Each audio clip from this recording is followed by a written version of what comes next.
Er wordt net meer bouwd onder nieuwe lawaai. Ondernemers hellen harde materiaal op, want dat is voor eerst net meer nodig. Bouwgroep Van Noorel is onder concept terug de lawaai, maar bloot voor eerst baas op het terrein.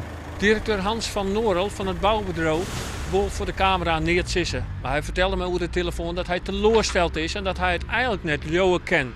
Het terrein hierachter, zo vertelde hij mij, dat bloot voor eerst dicht. Daar had hij recht op, het saneerde retentierecht. De komende weken is geen enkele nieuwe ondernemer welkom op dit terrein, zo vertelde hij mij.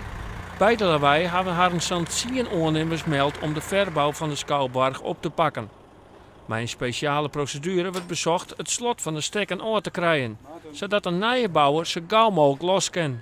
De spoedprocedure is 2 weken. Nou, binnen die 2 weken moeten we het zover hebben dat de hekken open gaan weer. En dat we in die tijd kunnen we natuurlijk ook gebruiken om andere stappen te zetten. Om dan vervolgens ook meteen met verenigde krachten voortgang voor elkaar te krijgen. De verbouw van de lawaai kost het 19 miljoen euro. De skeer van de contractbreuk rint in de miljoenen. Politieke partijen binnen verbjusteren. Nou, in de eerste plek is het natuurlijk voor de inwoners van Drachten, maar ik van de regio een ramp, omdat die hele programmering nou voorlopig net teruggaat. Dus we zetten hier een heel mooi gebouwdeel, maar ik maak een prachtig educatief aanbod. Ja, dat kan even net op die manier teruggaan, dus het is een schande voor uw inwoners.